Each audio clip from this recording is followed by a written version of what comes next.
Hey, how's it going, everybody? This is TweaK here, back again with another budget to best video, and the highly requested MPX video is happening right now. But before we get into that, lads, we are raising money for St. Jude until the end of this month. So there will be a link down in the description below, a Tiltify link to which you can donate directly to the charity there on behalf of like my community.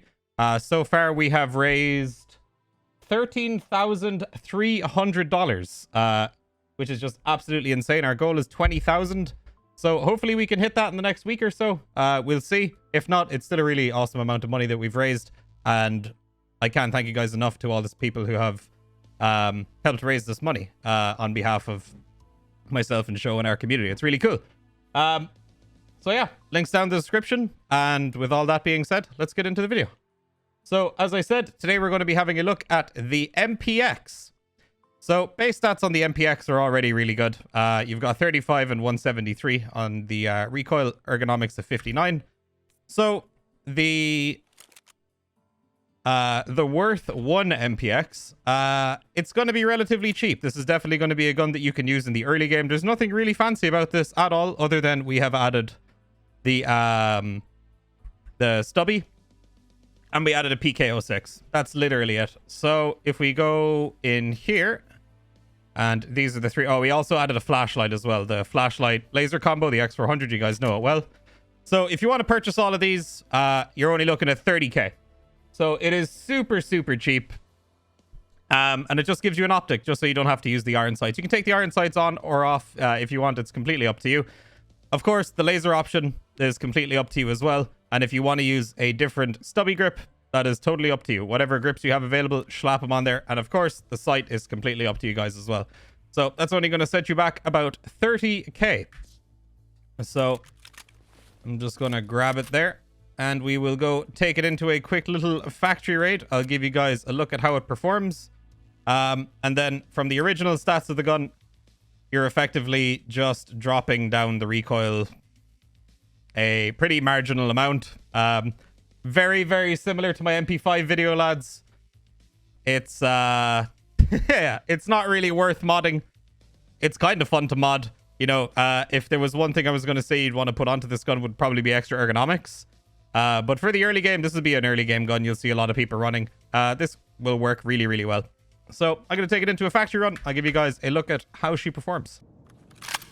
And here we are in the factory. So here it is, the little MPX. This is a gun that you're going to see a lot around the start of the wipe. Very, very good gun, especially early game. It's relatively cheap. It looks pretty cool. You don't need rails to put attachments on it and stuff because of the way the front rail system works. So yeah, this is a nice gun. I'll be using it myself. I usually use it a decent bit along with the MP5, but if I use the MP5 too much and I'm like, I kind of want to mix things up a bit, I'll just run the MPX. Now, as far as ammo goes for this gun, because this is a question that gets asked. This is a question that gets asked in pretty much every one of these videos that I make is, oh, what ammo do you use? So, contrary to popular belief, most people seem to think that you should be using PSTs just because they have higher armor pen. Lads, you don't use an SMG that runs 9mm if you're looking for armor pen, okay? You should really run PSOs. I say this especially if you're going to labs, because PSOs will actually one-tap raiders in the head if they don't have head armor on. PSTs have a little bit more armor pen, but they have less flesh damage. But like, good luck getting through a decent visor with PSTs. It's fairly inconsistent. It's going to take a lot of rounds, and a lot of it is just kind of luck-based. So I would just recommend running PSOs. And then once you get up to the higher tiers of ammo, you're running like Luger CCIs or rip rounds if you're big spendy boy. Go for the legs. My opinion on AP 6.3s, I don't really like them. I found them really, really inconsistent for myself in the past. So I don't normally recommend running them. If you have good luck with them, go for it. Run AP 6.3s all day. But for me, I either run PSOs or I will run Luger CCIs. And I'll use Luger CCIs to just like shoot people in the legs. But we only really do that when we're like memeing around. But in the early game, a lot of people won't have helmets. A lot of people won't have visors. So just spray across the face and should be easy kills. So as per usual, my door is actually open this time. So I'm just going to spray over here. Or maybe that light spot there. And that's just with a tiny little bit of pull down. There's basically no recoil. There's very little spread to the rounds. So yeah, this gun is super accurate, and this is the level 1 super dirt cheap one. So if you're looking for another gun to add to your early wipe arsenal, this would be one that I would very, very highly recommend. All right, let's get out of here and go on to the next gun. And here we are, the Worth MPX numero 2. So we've got 29 on the vertical, 143 on the horizontal. So those have dropped a decent bit since the last one. But the main thing is here, we have jumped the ergonomics up to 80. So let's get into how much this bad boy will set you back. I will say these guns do get quite expensive. It's not too bad, but it is definitely a lot of money to spend on an MPX, which is a gun that I'm really hoping the ammo gets buffed next patch. We'll see. But I do want to say that like this is really expensive for the gun that you're building. You can build like AKs, you know, with better ammo for like the equivalent price. But again, I feel like these guns are more about experimenting with different things and just kind of having fun. And we had a decent bit of fun building these. So yeah, you're looking at about 105k to build this. Again, of course, the optic, the flashlight, laser combo, a lot of this stuff is optional. This is all down to personal preference. But yeah, this is what we ended up going for. So we have the TACOM compensator down there, or the muzzle brake, sorry. We have a shift grip along with the Graal S for that extra ergonomics boost. And then we just put a monster on there. I asked chat what optic they wanted to see on there. And apparently a lot of people in my chat really like the monster. I don't personally like it very much, but a lot of other people seem to really like it. I think it might be to do with Shroud, because Shroud actually uses this optic a lot when he does play Tarkov. At least that's where I first saw it, and that's where I first saw it getting popularized. For me, though, not a big fan of this scope. I would rather just run PK06 or maybe even a P1X or a hammer or something like that. Putting hammers on these MPXs is pretty fun. Just spraying people down from a distance with 50 rounders. But yeah, we've got the MD CQB collapsing stock, even though it doesn't actually collapse. But we are going to go bring this into the factory, and I'll give you guys a look at how it performs.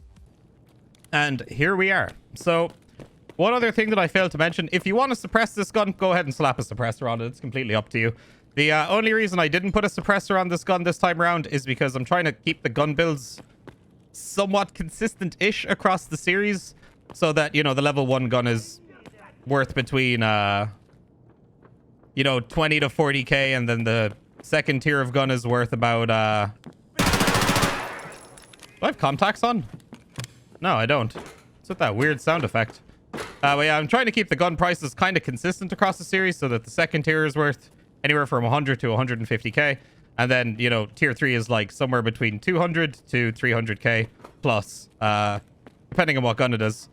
But you can put a suppressor on this version of the gun. If you happen to like this one the most, you can definitely suppress it. Obviously, you can change the optics, lasers, and all that other good stuff. It is completely up to you. These are just little guidelines. So with the monster, you could definitely get away with using this on longer ranged maps. I can't remember if I showed the stats of this or not, but yeah, you're looking at 29 and 143 with 80 ergonomics on this thing. So it just, ADS is like a beast. And with this gun, again, I would recommend, like, if you're going to run this before the wipe happens, I would say aiming for the legs. Especially against armored targets. Definitely would not recommend trying to shoot people in the head with this if they have on, like, Altons or any kind of visored helmets. You can get away with it, but it's a bit of a risk. So I'm just going to aim at the door there, and as you can see, it just has absolutely no recoil. It has basically the same recoil as the MPX. I showed you the first one we had in this video. So nothing really changes. It's just mostly the ergonomics. I think the level 3 one that I'm about to show you guys, I think the recoil actually goes up, but that's just in place of making it ridiculous and putting a compensator or putting a suppressor on it. But yeah, there it is. This is the Worth MPX number 2. Definitely a really fun gun to run. If you've never ran it before, I definitely recommend giving it a try. Especially with Luger CCIs or rip rounds and just going for the legs. It's pretty fun. just to do every now and again if you get a bit bored of the old, you know, Metacook, M4HK, Val runs. Yeah, it's definitely a good time. So let's get on to the last gun. And here we have it, the Worth MPX number 3. So we are looking at a kick to the ergonomics, but we have absolutely pretty much minimized the recoil on it. We could put a compensator on it, but honestly, lads, it just doesn't look as cool or as funny. So if you really, really want to lower the recoil on this thing, I think when we tested this, we couldn't even get the recoil lower than 23-113, even with a comp. As far as I remember, because the Osprey does have -7% recoil reduction on it, but you do lose a decent chunk of ergonomics. And just for the memes, we put an RK2 on it. It's definitely not necessary. You could just put a shift grip on this if you wanted even more ergonomics. But yeah, our ergos dropped down to 52, but you're looking at 23-113 at the old recoil stats. So let's get into how much this bad boy costs. And everybody can get upset and say that's a stupid amount of money to spend on an MPX. And I did say it is a silly amount of money to spend on an MPX, but people wanted it anyway. I don't understand the point of making a guide about these guns when it's just going to cost people money, but there you have it. It's 203k, give or take a couple of thousand rubles, depending on the fluctuating flea market prices or whether you're buying it from players or not. But there you go. We've got the HK Ergo PSG-1 style pistol grip. We've got the Osprey suppressor. I decided to slap an old hammer on there because, yeah, why not? You know, let's put a hammer on it. The Lancer 14-inch with the 14-inch barrel as well, of course. We got a delta point in our hammer. As mentioned earlier, the RK2 with the X400. The PMM ULSS foldable, but not actually foldable, stock. And then we put an M-bus on there just for the extra point of ergonomics. And then your rails and your charging handles and all that other good juice. So yeah, 203k. It is a fun gun to run. It's an absolute meme cannon. It is laser accurate. Like, it is ridiculous how accurate these guns are. The only problem with them is the ammo isn't really so hot, but, you know, it's to be expected for a 9mm. So yeah, run your leg meta rounds or run your AP 6.3s and cross your heart and pray to God that you end up killing whatever's standing in front of you. And of course, run the 50 rounders, because what's the point of running a gun this expensive if you're not putting 50 rounders in it? So I'm gonna go take this into factory, and I will give you guys a look at how it performs. And there it is, the Longboy MPX. So this gun's actually really cool. This is one of the first guns that I kind of, I don't know, I really memed around with. This and the MP5, I used to do a lot of really troll runs with this thing back in the day. So these guns definitely have a little bit of a soft spot in my heart as far as, you know, just dumb guns thrown. I just wanted to make sure that definitely still wasn't foldable just in case they patched it. Yeah, it's a good gun. There's definitely nothing wrong with running this. But the price versus, you know, like cost effectiveness of this thing, it's pretty low. It's still a very good gun, but again, as I said, it is rather expensive. So if you're going to run it, just keep that in mind. I think I saw a scav there. Yes, I did. And yeah, absolutely zero recoil. So you don't even really have to worry about, you know, pulling down all that much. That was just shooting without even trying to control the recoil at all. So if I do the same again, but pull down a little bit, you can keep the shots pretty much anywhere you're aiming. You know, it's just... And there's not even really that much of like a wide grouping to it. Like, the grouping's pretty tight. So you can still definitely laser people from quite a decent distance away.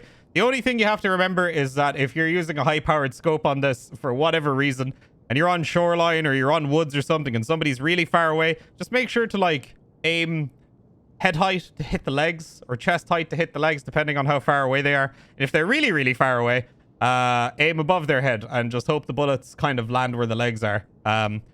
Because I would say to you, good luck trying to like kill somebody in the head with this thing from like a really, really long distance, because it's such a small hitbox and you've got to really like compensate for the bullet drop a decent bit. But yeah, you can try. You can try, but good luck. So at the patented door, as you can see, there is basically no kick to this thing at all. And just with the slightest pull down and a little bit of control, you can see the grouping is super, super tight. So And there's a cheeky little combat reload there for you. So yeah, that is it. The Worth MPX number 3. If you've never run one before, I definitely recommend giving it a try. It's a lot of fun. Whenever you can build one of these when the wipe comes around, it's definitely a good reliable gun for the start of the wipe, albeit a little bit extravagant. It is still definitely a rather fun gun to run. So yeah, lads, that wraps it up for this episode. I hope you guys enjoyed. A lot of people requested this gun. The next gun that I'm going to be putting out will be the M1A. So if you have any suggestions for the next gun that you want to see after the M1A, let me know. I'm not really sure what I'm going to do with the M1A video. There's not really a whole ton of stuff you can do with it, but we will see. So lads, thank you all for watching. If you want to see me do this kind of stuff live, make sure to go follow my stream on twitch.tv/TweaK. The link will be down in the description. Make sure to leave a like. Make sure to hit the old subscribe button and hit the bell or whatever. I don't know. I don't know these days anymore, man. Everything used to be so simple. And yeah, make sure you support St. Jude. The Tiltify link will be down in the description. So lads, thank you all for watching. Catch you on the next one. Peace out, my dudes.